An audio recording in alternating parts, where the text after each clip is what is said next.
What a friend we have in Jesus, all our sins and griefs to bear. What a privilege to carry everything to God in prayer. Oh, qué amigo nos es Cristo, Él llevó nuestro dolor y nos manda que llevemos todo a Dios en oración. Hi Sandra, how are you? Merry Christmas. Oh, it's not Christmas. It's the 6th of December. Anyway, I'm here to read you a poem about the cats. It's quite funny that you want to hear a poem by T S Elliot because he is a poet. Well, he was. He is. Well, he died. Anyway. And it's just about as hard as for me to read Pablo Neruda. I've tried to read Pablo Neruda, but he uses lots of words, lots of Spanish words. And poetry, it must be the highest level of English, but that's what you want. So I'll just click pause. There it is.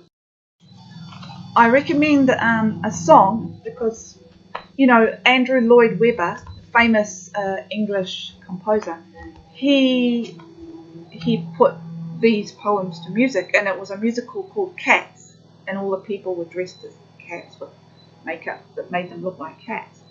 So there's a song about Mungojerrie and Rumpelteazer. Those are two cats. Those are their names. Mungojerrie and Rumpelteazer were a very notorious couple of cats. That's knockabout clowns, quick change comedians, tightrope walkers, and acrobats. You don't want me to sing it. Okay.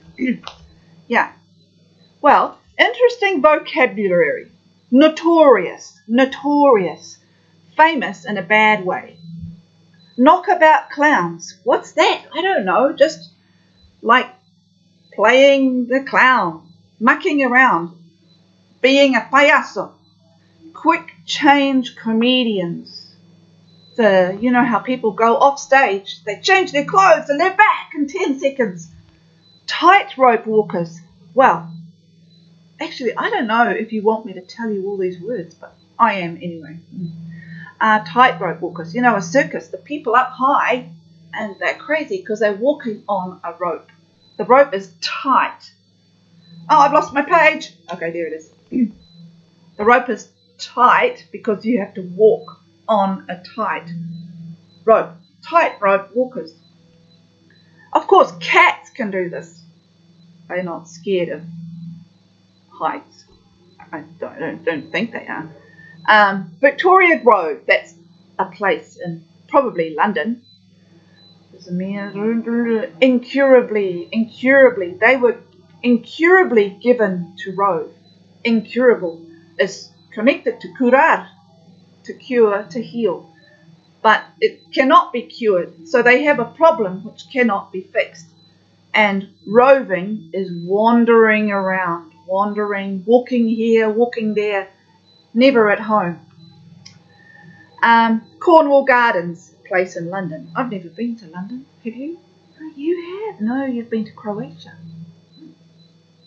Croatia? Morocco? Okay. Launceston Place, Kensington Square, places in London.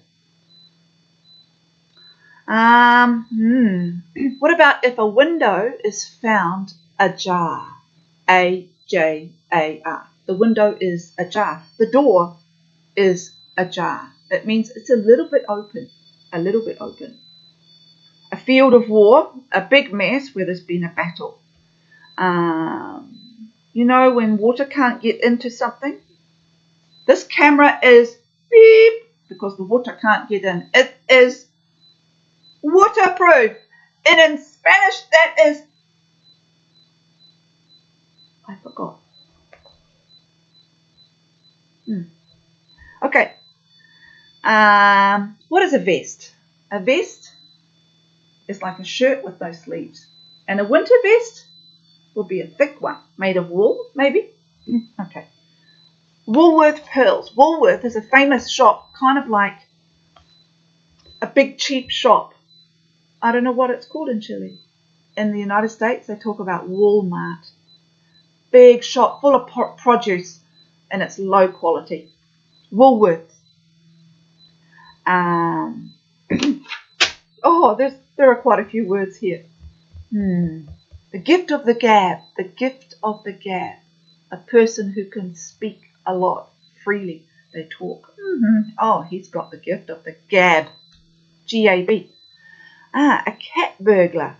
A cat burglar is a word actually for a person. Why is it? A burglar who breaks into your house and is very quiet. I mean, when cats walk, they don't make any noise. Smash and grab. Smash and grab. You smash the window and you steal the thing. You smash the car window and you grab the camera. Smash and grab.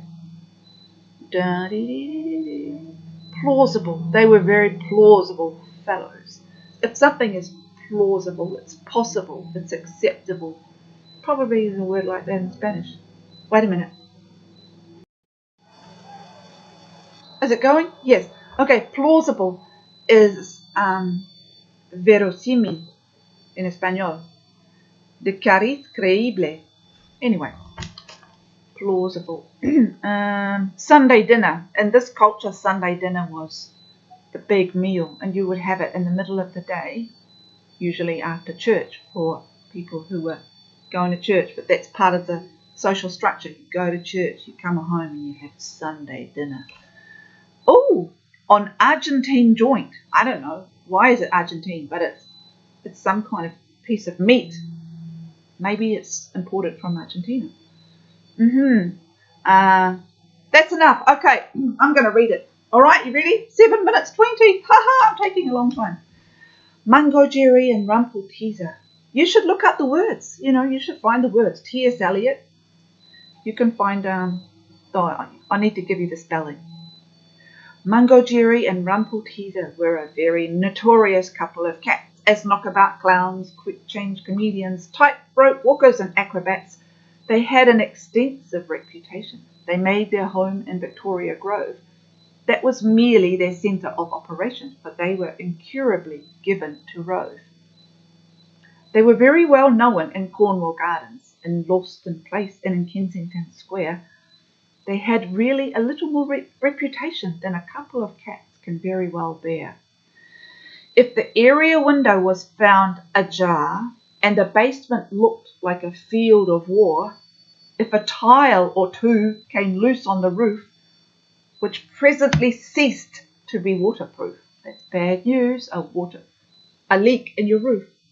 If the drawers were pulled out from the bedroom chests and you couldn't find one of your winter vests, or after supper, one of the girls suddenly missed her Woolworth pearls, then the family would say, "It's that horrible cat." It was Mungojerrie or Rumpelteazer. And most of the time, they left it at that. It was Mungojerrie or Rumpelteazer, and most of the time, they left it at that. Mungojerrie and Rumpelteazer had a very unusual gift of the gab. They were highly efficient cat burglars as well, and remarkably smart at smash and grab. They made their home in Victoria Grove. They had no regular occupation. Unemployed. They were plausible fellows and liked to engage a friendly policeman in conversation. You understand, the English idea of a policeman is a friendly person who helps you. When the family assembled for Sunday dinner, with their minds made up that they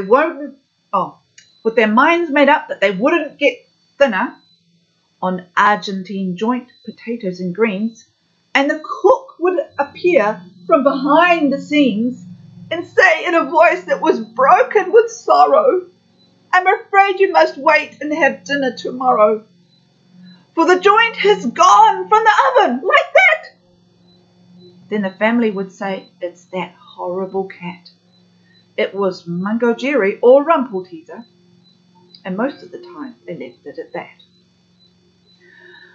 Mungojerrie and Rumpelteazer had a wonderful way of working together, and some of the time you would say it was luck, and some of the time you would say it was weather.